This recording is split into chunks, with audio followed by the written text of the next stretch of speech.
आज एक छोटी सी पर रोंगटे खड़े कर देने वाली कहानी सुनाते हैं। ये एक ऐसी कहानी है जो एक सवाल खड़ा करती है कि क्या हमारा अतीत, हमारा बीता हुआ कल सच में कभी हमारा पीछा छोड़ता है। तो चलिए शुरू करते हैं ये डरावना सफर। तो कहानी शुरू होती है रात के सबसे खामोश वक्त से, ठीक 3 बजे। कहते हैं ना, ये वो वक्त होता है जब अजीब अजीब सी चीजें होती हैं, एक बेचैनी वाला समय। और बस यहीं से कहानी का पहला हिस्सा शुरू होता है। एक अनजानी कॉल, एक ऐसी कॉल जो सब कुछ बदल के रख देने वाली थी। तो कहानी का जो मेन कैरेक्टर है राहुल, वो गहरी नींद में है और तभी उसका फोन बजता है एक अननोन नंबर से। सोचिए, आधी रात को एक अनजान नंबर। बस यहीं से दिल में एक अजीब सी घबराहट शुरू हो जाती है। राहुल सोचता है, भाई शायद कोई जरूरी काम हो, कोई इमरजेंसी हो, और बस यही सोचकर वो फोन उठा लेता है। उसकी आवाज में नींद और थोड़ी सी घबराहट एकदम साफ है, लेकिन फोन के उस पार से कोई जवाब नहीं आता, सिर्फ किसी के धीरे धीरे सांस लेने की आवाज। जरा सोचकर देखिए, उस गहरे सन्नाटे में ये आवाज कितनी कितनी ज्यादा डरावनी लग रही होगी। और फिर वो खामोशी टूटती है। एक बहुत ही धीमी, खौफनाक आवाज आती है जो सिर्फ इतना कहती है, मैं तुम्हारे पीछे खड़ा हूं। ये शब्द सुनते ही किसी का भी खून जम जाए, क्योंकि ये सिर्फ शब्द नहीं है, ये एक भयानक एहसास है। राहुल का दिल जोर जोर से धड़कने लगता है।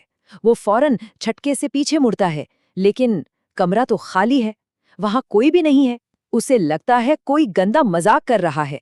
वो गुस्से में फोन काट देता है और सोने की कोशिश करने लगता है। लेकिन ये कोई मजाक नहीं था। चलिए अब देखते हैं कि कैसे ये डर अगले दिन फिर से लौट कर आता है।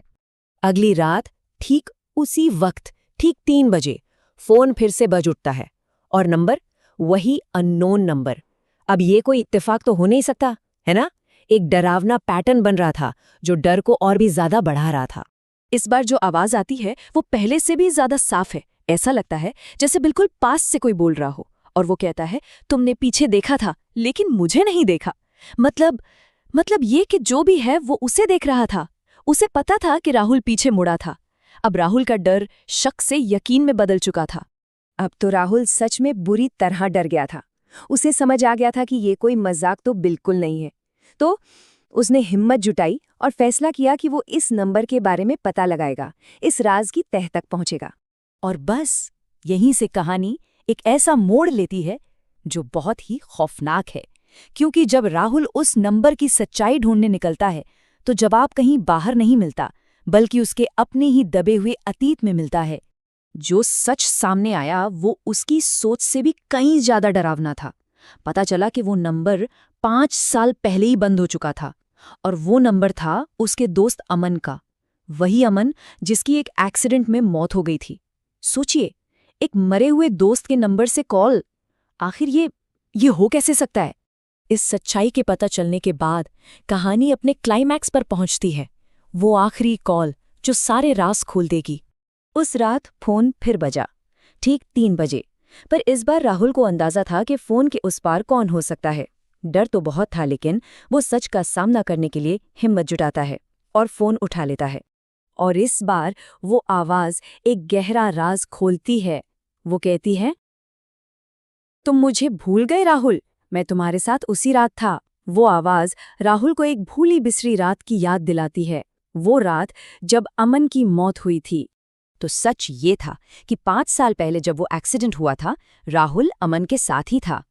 लेकिन उस लम्हे में डर उस पर इतना ज्यादा हावी हो गया कि वो अमन को अकेला, जख्मी हालत में वहीं छोड़कर भाग गया। यही वो भयानक सच था जिसे वो इतने सालों से अपने सीने में दफन किए हुए था। और फिर फोन से ये आखिरी दिल दहला देने वाले शब्द सुनाई देते हैं, अब मैं तुम्हें अकेला नहीं छोड़ूंगा। ये एक वादा था, एक तरह का बदला। जैसे राहुल ने अमन को अकेला छोड़ा था, अब अमन उसे कभी अकेला नहीं छोड़ेगा। और जैसे ही ये शब्द खत्म होते हैं, अचानक राहुल के कमरे की लाइट चली जाती है। सब जगह घना अंधेरा छा जाता है। अब वो डर सिर्फ फोन पर नहीं था, वो उसके कमरे में उसके साथ था। उस घुप अंधेरे में राहुल को ये साफ महसूस होता है कि कमरे में वो अकेला नहीं है। वो किसी तरह हिम्मत करता है और पीछे मुड़ता है। और जब उसने मुड़कर देखा तो इस बार वो जगह खाली नहीं थी। कोई या शायद कुछ सच में उसके ठीक पीछे खड़ा था। कहानी का सबसे डरावना पल अब हकीकत बन चुका था। तो इस पूरी डरावनी कहानी से आखिर सबक क्या मिलता है? देखिए, बात यह है कि ये कहानी सिर्फ एक भूत की कहानी नहीं है।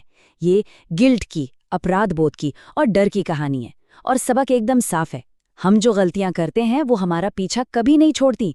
वो किसी न किसी शक्ल में लौटकर जरूर आती हैं।